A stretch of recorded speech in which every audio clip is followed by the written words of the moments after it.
This is Talk of the Town, a weekly program featuring community events happening in and around Northeast Michigan. With your host, Bradley Summers. And get the latest from Alpena Community College with ACC President Dr. Don McMaster. And now, today's Talk of the Town.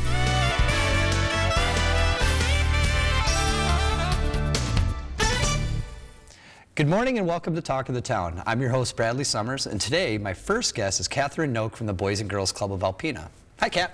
Hi, Brad. How are you? Good. How are you? Doing well. Been a long time since I've seen you. Yeah, I know, right? Yeah, we get to work together every single day, well, except the weekends. So those are our break from each other, right? Or from you, from me at least. But you know, I know the club is really ramping up a lot for the summer programming. A lot of really great things are happening. It's been out in the news about some of the awesome things, especially with the Youth of the Year that competition, the state competition that just concluded. Want to tell us a little bit about the Youth of the Year? Yeah, so myself and Skylar, our Youth of the Year, got to go down to Lansing, and we met up with all the other clubs in Michigan for him to tell his story and where he came from and where he's headed and how the club helped him to a panel of judges and get to know kids that have similar experiences. And so it was a really, really, really great experience for Skylar. So down at this competition, is it just, you know, the kids getting together, you know, giving speeches and things, or are there any like kind of fun, engaging activities that they might be able to do as well? Yeah, so yes, there is fun and engaging activities for them to do. We got to go into Lansing's Club Teen Center and get to interact with some of the teens as well as the Youth of the Years. And we went to a Lugnuts game, and then we did an advocacy day where they got to go down to Lansing and meet some of our representatives and people who make decisions in our state, as well as tour the Capitol building. So they had a lot of fun too. So from what I understand too, you were able to go and meet with Cam Cavett, our representative for our district here, and from what I understand too, and some of my, you know, I was there as well on the other business side of it, but you know, it's really important for our representatives to see these young people and see how they exhibit the leadership in our communities. You know, I know Alpena, you know, geographically, we're a huge area, and we're kind of, you know, we're up at the top in the northeastern Michigan niche up here, but, you know, I know it's really important for, you know, these young people, and I know with Skylar, you know, this meant a lot to him, you know, having that opportunity to go and something he thought was probably really kind of scary or maybe even apprehensive about it, realize that everybody's just a human. and meeting kids from all over the state too that, you know, grow up in different environments or wherever, and you know, some of the conversation that we've had too revolved around how comfortable, you know, all these kids felt together.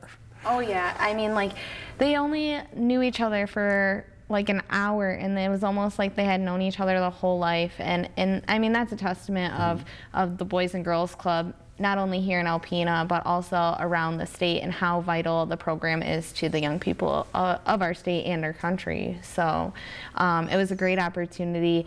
He was so moved by Cam Cavett and meeting him and seeing you know, how that type of thing works, as well as Cam Cavett visited us to deliver a special tribute to Skylar, which he didn't even know was possible, and it really opened opportunities for Skylar. Well, Skylar's really lucky to have people like you that take the time to help mentor him and do some really great things, so thanks. Thanks. So I'm reading your t-shirt. Yeah. And you want to give a little update about the festivities and the bowling fundraiser? Yeah, so we had an amazing bowling fundraiser, thanks to our community, thanks to everyone that supported us by being a sponsor or coming out and bowling. Everyone made it the biggest bowling fundraiser that we've had yet, coming in at $21,500, which is one night, basically one night, and our community came together for the kids, and that money goes right to our mentoring programs to give back to our kiddos and get the support and understanding services that they need. You know, and you and I meet a lot about, you know, the expansion of the services. You know, we're seeing a lot the Boys and Girls Club, you know, the testament with your leadership and the team's leadership at the club is, I know you're seeing a lot of kids coming through those doors, and it's increasing every single day. More phone calls of people trying to get into our the summer program, and, you know, these funds are vital to the organization being able to do what they do in the community and, you know, support that growth. You know, and I know you're very modest, but, you know, the time and effort it took to make something like this happen, and, you know, after almost 25 years of having these bowling fundraisers, it's the biggest one we've ever had. Yeah, it is. I mean, it's just amazing that all of our community, you know, you can say that we're small, yeah, I mean, comparative to like Detroit and city-wise, you know, but in support and coming together for things that matter and building the future of our community, Alpena shows up bigger than any other city. I mean, they do, and it's just a testament to how we prioritize the future of our community by investing in our kids. You know, we say that a lot too, like Alpena's kind of small, you know, and you know, these kind of things, but, you know, when you really look at it, I mean, Alpena is competing with, you know, clubs in Detroit, and our Youth Volunteer Corps program is competing with clubs in Philadelphia and throughout the country, these big major metro markets. And it's just amazing, you know, what we're able to do up here with the resources that we have, and how vital these resources are to continue and to build and grow.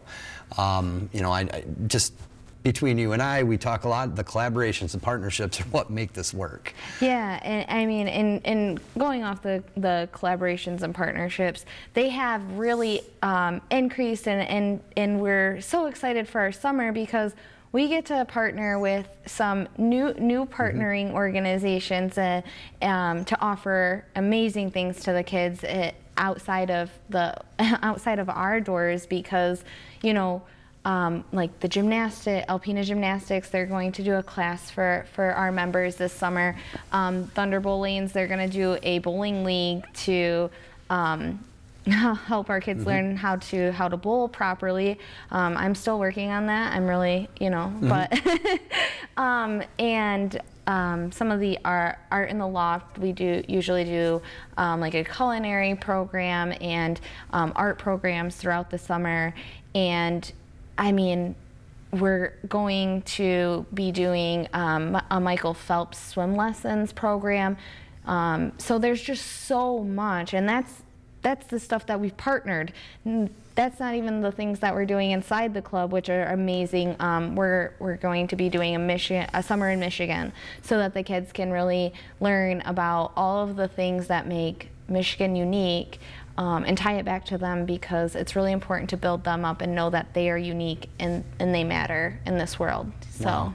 The kids are extraordinarily lucky to have you and your leadership at the club. I am extraordinarily lucky to work with you, and I know the kids, you know, they won't say it outright, but, you know, they're extraordinarily lucky to have you. And thank you so much for your time today and coming on. Yeah, thank you, Brad. Stay tuned after the break. Welcome back, everyone. My next guest is Bill Stipek from the Alpena County Veterans Affairs. Hi, Bill. Hi, Brad. How are you? Good. It's nice to have you here. Yeah. It's always good to be here. It's been a little while since we talked, you know, and some of the updates that are going on at the Veterans Affairs Office. I know one of the things that you really wanted to talk about, and a little explanation maybe for myself and some of the people viewing today, is the DD-214 and what that is and how it impacts our community. Correct. The DD-214 is the current form of discharge document. All veterans get some type of discharge document. In the past, if you were a World War II veteran, or prior to maybe possibly Korea, it used to be a WGB 5355. So that would be the form number back in those days. Currently, in most veterans, it is a DD-214 form, and all VA benefits begin with that form. Okay. You have to have that form to prove your service before anything else happens. So that form is very important to get. Make sure you have it, because they're not easy to obtain afterwards. If you're looking for a DD-214 20 or 30 years after the veteran has served, now you have to start dealing with the National Archives, and it's a very time-consuming process. So at your offices, do you provide any type of assistance to help veterans like locate these and maybe navigate that? Kind of sounds like a pretty difficult system at some points. Correct. We do, and there are several options. Some veterans, when they get out of the service, let's just say in the 60s or 70s, they may have went down to the county clerk. The county clerk also maintains the files, and so it may be filed there, so we check their running list. In addition, the Michigan Veterans Affairs Agency, which is the state agency, if the veteran was a Michigan state resident when they went in and got out, the state of Michigan was more than likely provided a copy of that DD-214 also. So that's normally my first stop, is the state. And then I'll check the file at the county clerk. If none of those are successful in finding it, now you have to go to the National Archives in order to, and that could be a lengthy process. Well, and the first thing that comes to mind after you say that is a lot of people are in deployment. So, you know, they may live in Michigan, but they may be in, you know, in Virginia, you know, living at a different Air Force base. And then, you know, because there's a lot of movement between the military and the branches. Right. So, you know, and that's when you probably have to go to like the National Archives to try to find those records. Right. And in addition, if you retired in Michigan, me, for example, when I went in, I was a resident of the state of New York, but I retired in Michigan. So I don't believe Michigan would have gotten a copy of my DD-214. So if you're from California or any other state in the country, you retire in Michigan, or you did your service, you were a resident of a different state, the state of Michigan would not get a copy of your form. Really? So it gets very complicated. And again, all benefits begin with the DD-214. So if you don't have that, you should, and whether you want to apply for benefits now or not, you should always have a copy of that document. So for any veterans that are out there that are going through this process, so say you retire in Maine, and you know you live there for 20 years and then you move to Michigan. So do those benefits follow you, or do you have to go through this process again at the state you live in? If you're currently receiving benefits through the VA, whether they be medical benefits, a possible pension, or compensation for disabilities, those will follow you. So now every state also has its own individual veteran benefits. Tax abatements, for instance, are ones that they're different throughout each state. So the tax abatement, let's say, in this state may not be the same as what happens in the state of Michigan. So it gets very complicated. All we do, we just highly recommend, if you don't have a copy of your DD-214 on hand, please come in and see us and we'll help you obtain one, whether you want to get benefits or not. And it also helps with surviving family. If the veteran passes, a lot of times family, surviving spouses, they have no idea about this stuff. So if you bring them in, we can at least explain things so you know what you're looking at and what the possibilities are. And that kind of leads us into the next topic we wanted to discuss, was the abatement. The tax abatement, correct? Correct. Yeah, correct. And you want to explain a little bit about that? The state of Michigan has if you're 100% permanent and total and or designated as unemployable due to your disabilities incurred while you were in, there is a tax abatement for your property taxes. Now in the past, that eligibility for that would follow the veteran and or surviving spouse. Currently there's been changes to that where, for example, if the surviving spouse of a veteran, the veteran passes, the surviving spouse decides to move, downsize or move to a new location, they lose that tax abatement. It doesn't follow the veteran or the surviving spouse anymore. If the veteran did not live in that home, you're not eligible for the tax abatement anymore. Wow. And that's a recent change. So people that have been relying on this for years and years, you know, who live on already a fixed income, now have, surprise, you have property taxes to pay for. Correct. Wow. So that's a big change in the state of Michigan. It's going to affect a lot of people, especially in our community. So it puts another level into whether you want to decide to downsize or not, because you may live in a 3 or 4 bedroom home, you know, the veteran passes away, now you're a, you know, single surviving spouse, so you want to move. But that tax abatement doesn't move with you anymore. You lose that eligibility for that benefit. Wow, and I'm sure, you know, there's some things that you're doing at the Veterans Office to help combat these things. Yep. There is current legislation to correct that. Yeah. Because that was a recent Attorney General decision as to how the current law was written and how that should be applied. And so now that they're doing that, there's current movement in order to stop what has happened. I'm glad to hear that, because that's a big deal. That's a very, very big deal. And if you can believe it, we're already at the end of our segment. Bill? There's a lot to discuss, isn't there? There always is. Bill, thank you so much for being on the show today. I always enjoy our conversations, and you know, especially learning about all of these services that you provide and how beneficial it is to our community. My pleasure. So thank you, and I look forward to further conversation. Okay. Thank you all for joining us today as we continue to endeavor the world of the nonprofits here in Alpena Community. Stay tuned after the break for the ACC segment. Greetings, everyone, and welcome to Talk of the Town. I'm Dr. Don McMaster, president of Alpena Community College, and I'm pleased this morning to be able to share some of the things that have been happening at ACC within the last week or 10 days. It's graduation week is upcoming. First finals, and then nurses pinning on this coming Wednesday, and then graduation on Thursday.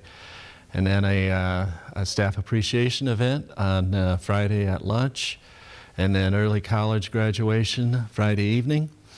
All of these are just really, really milestone events. They're great fun. They give people a chance to reflect and enjoy the accomplishment of working through and earning a credential from Alpena Community College and moving on with their lives. So in short, in no particular order of importance, I would like to share first the performance of our utility tech teams at the College Lineman Rodeo in Omaha. That was a week before last. So ACC sent 3 teams made up of 14 UTT students to the 2023 College Lineman Rodeo held in Omaha, and they did phenomenally. The team won. They finished second overall in the nation, their team. Members were Grant Deshano, Trinity Halwerda, Jarrett Plex, Luke Stuhr, and Brendan Weber. I'm sorry if I butchered any of those names. First place, cross-arm change. This is something that people do at the top of the poll. First place, C1 framing. Second place, written exam. Second place, overall team. So second in nation overall, that team. Second team, Xander Dings, Drew Minier, Logan Wojtkowskiak, and Bryce Zettel. They finished third overall, their team in the nation. Team 3 finished Dylan Bedore, Mike Bostic, Tanner Ford, Elijah Tahar, and Greg Miller. They finished in second place in C1 framing, a category in that competition. So individual awards, Jarrett Plex, first place framing, that is first place among all the contestants nationally. And second place overall lineman.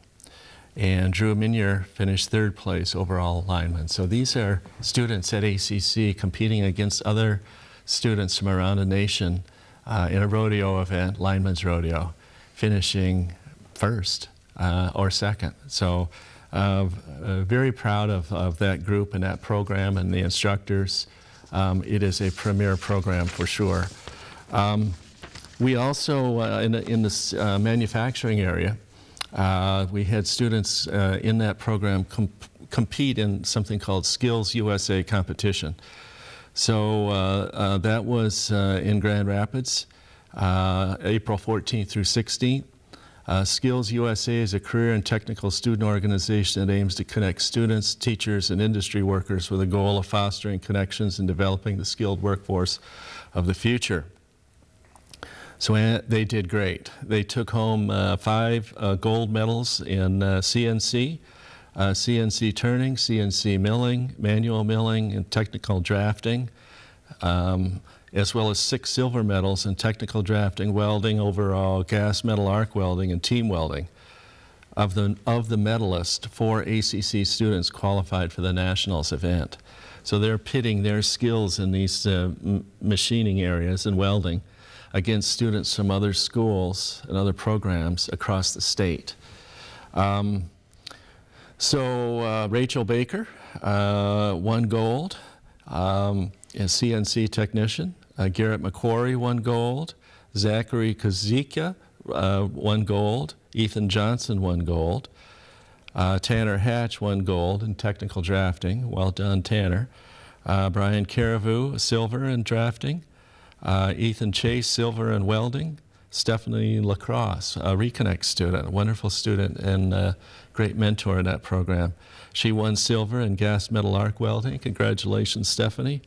And then Harrison Butch, Ashton Hoff, and Jason Thornburg won silver in team welding. So 4 of these medalists have qualified for nationals. So congratulations. Here's what Andrew Pad, the advisor, said. I'm extremely proud of all the work they have done to achieve this. This competition was only 3 days, but the commitment to get there took years. And the experiencing and networking will last a lifetime. Very, very appropriate and accurate words. We also, this week, our Concrete Tech students did state and national certification testing. This is, each student in that is required to complete 3 tests: hands-on testing, closed book, and open book. What this allows students in the concrete field to do is go out into the workplace certified in certain things that are recognized by the industry as competency standards. So our students did great in that, and that's a very, very important program. Also, we are a women's softball team this week. Learned that they were conference champs, co-champs with Grand Rapids Community College. This is the first conference championship our softball team has ever had. And so congratulations to them. Those of you who are softball fans may have seen their home games out in Osneek, where that's the home field now. Got scoreboards up. The Lady Jacks play a very riveting brand of softball. They're just outstanding. And the last thing I would like to cover, there was a article recently in a local newspaper, again talking about community colleges and kind of in a not very in-depth manner, referencing some of the challenges that students can sometimes face when at community colleges, not ours, I don't think. But the poll quote that stuck in my mind was, "It was a waste of time." So I would have to refute that. I don't think any of the graduates and their parents and loved ones who will attend, probably 1,500 people total, or the nurses that will get pinned as either LPNs or RNs this week, or these folks that are graduating from the UTT program with phenomenal job opportunities. or the softball players or these manufacturing students would argue that their time at ACC has been wasted. So if you have any questions about the value of what we do here, please feel free to give me a call, or anyone at the college. My number is 989-358-7246. I'd be happy to share more. So thank you all for watching, and thank you for your support of ACC. We'll see you again next week. This has been Talk of the Town with your host Bradley Summers and Dr. Don McMaster. For a list of community events taking place in Northeast Michigan, please visit our website at WVKB11.com and click on our community link. This has been a Thunder Bay Broadcasting Corporation production. All rights reserved.